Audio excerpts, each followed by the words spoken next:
Assalamualaikum warahmatullahi wabarakatuh. Perkenalkan, saya Siti Nurwahida dari Universitas Negeri Semarang, program studi Pendidikan Matematika S1 dengan NIM 4101419177. Pada kesempatan kali ini, saya akan memaparkan sebuah video yaitu mengenai alat peraga edukatif manipulatif device dalam bangun datar dan bangun ruang pada materi volume 5 segitiga. Sebelum kita membahas lebih lanjut tentang alat peraga yang saya buat, alangkah baiknya kita ketahui dulu apakah 5 segitiga itu. Nah, 5 segitiga merupakan sebuah limas yang alasnya berbentuk segitiga, baik itu segitiga sama sisi, sama kaki, maupun segitiga sembarang. Adapun manfaat dari alat peraga yang saya buat ini adalah nantinya kita dapat menentukan rumus volume 5 segitiga. Nah, rumus volume 5 segitiga itu sendiri yaitu sepertiga dikalikan dengan luas alas dikalikan dengan tinggi. Alat peraga yang saya buat memiliki ukuran alas model limas yaitu 15 dikali 15 cm, kemudian tingginya 20 cm. Adapun bahan yang saya gunakan yaitu kertas karton, kertas manila berwarna, serta double tip.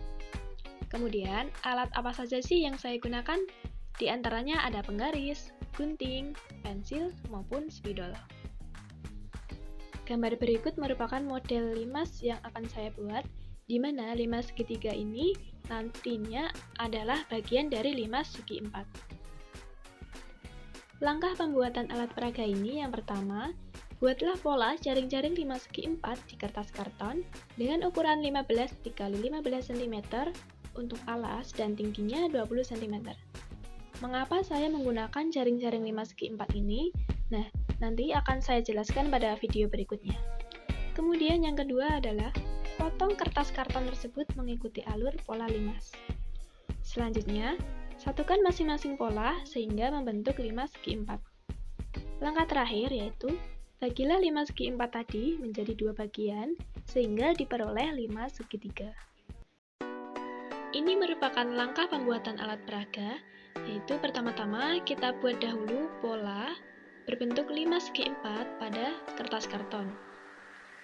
Kemudian, setelah kita membuat pola, lalu kita gunting kertas karton tersebut mengikuti pola yang telah berhasil kita buat.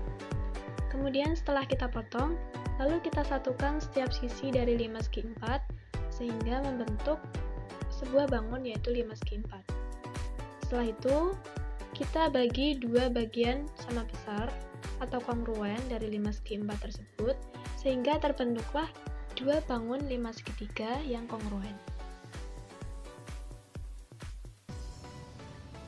Di sini saya sudah membuat salah satu alat peraga yaitu bangun limas. Diharapkan nantinya dengan alat peraga ini kita dapat menentukan volume dari 5 segitiga. Sebelumnya, mengapa bangun ini disebut sebagai limas? Karena bangun ini memiliki sebuah alas yang berbentuk persegi atau segi 4 dan alas ini dikelilingi oleh sisi-sisi tegak segitiga yang bertemu pada satu titik puncak. Untuk penamaan limas itu sendiri sesuai dengan bentuk alasnya. Karena pada bangun ini saya membuat alasnya yaitu berbentuk segi 4, maka limas ini dinamakan sebagai limas segi 4. Kemudian, apabila bangun ini saya buka menjadi dua bagian, kemudian saya satukan sehingga alasnya membentuk suatu belah ketupat. Nah, ini juga merupakan 5 segi 4 karena alasnya berupa segi 4. Kemudian, bangun dari 5 segi 4 yang saya buat ini memiliki alas yang berukuran 15 cm kali 15 cm. Dan sisi ini merupakan sisi alas dari limas. Kemudian, yang disebut sebagai sisi tegak segitiga adalah sisi-sisi yang mengelilingi alas tersebut dan bertemu pada satu titik puncak dari limas. Terlihat bahwa 5 segi 4 ini memiliki sisi tegak segitiga sebanyak 4 buah. Selanjutnya, yang disebut tinggi limas yaitu garis yang ditarik dari titik puncak dan tegak lurus dengan alas dari limas. Sehingga apabila limas itu saya buka seperti pada video tersebut, maka akan didapatkan sebuah limas segi 4 dengan alasnya berbentuk belah ketupat. Maka tingginya adalah garis yang ditarik dari titik puncak dan tegak lurus dengan alas limas. Jadi, tinggi dari bangun limas segi 4 yang saya buat ini, yaitu garis yang ditarik dari titik puncak dan tegak lurus dengan alas limas. Sehingga bangun ini kita sebut sebagai bangun ruang limas segi 4. Karena bangun ruang ini memiliki alas yang berbentuk segi 4. Akan tetapi, apakah jika kita belah menjadi dua bagian seperti ini, masih disebut sebagai limas segi 4? Perhatikan bahwa jika kedua bangun itu saya rekatkan, maka didapatkan bangun yang kongruen. Kemudian, apabila saya rekatkan dengan sisi yang lainnya juga akan kongruen. Jadi, bangun tersebut merupakan dua buah limas segi 3 yang kongruen. Karena kedua buah bangun tersebut kongruen, maka kita dapat menggunakan salah satu bangun saja untuk membuktikan volume limas segi 3. Nah, di sini saya sudah mengambil setengah bagian dari bangun limas segi 4 tadi. Akan tetapi, apakah masih bisa disebut sebagai limas? Pada bangun ini memiliki alas yang berbentuk segitiga dan dikelilingi oleh sisi tegak segitiga yang bertemu pada satu titik puncak dari limas.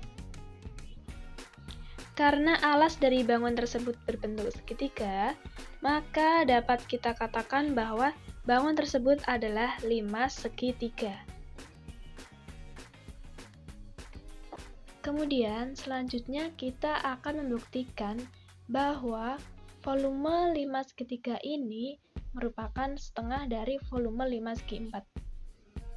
Kita lihat bahwa limas segi 4 ini tersusun dari dua buah bangun limas segitiga yang kongruen. Nah, sudah terlihat jelas ya.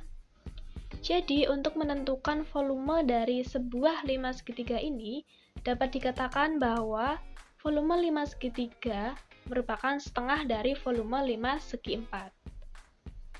Jadi, dapat kita simpulkan bahwa volume limas segi 3 merupakan setengah dari volume limas segi 4. Karena volume limas segi 3 adalah setengah dari volume limas segi 4, maka di sini rumusnya dapat kita tulis setengah dikali sepertiga dari luas alas segi 4 dikalikan dengan tinggi. Akan sama dengan sepertiga dikali setengah dikali luas alas segi 4 dikali tinggi. Kemudian, karena setengah luas alas segi 4 itu merupakan luas alas segi 3, maka rumus yang kita peroleh adalah sepertiga dikali luas alas segi 3 dikali tinggi. Jadi, dapat kita simpulkan bahwa volume limas segi 3 itu adalah sepertiga dikali luas alas dikali tinggi.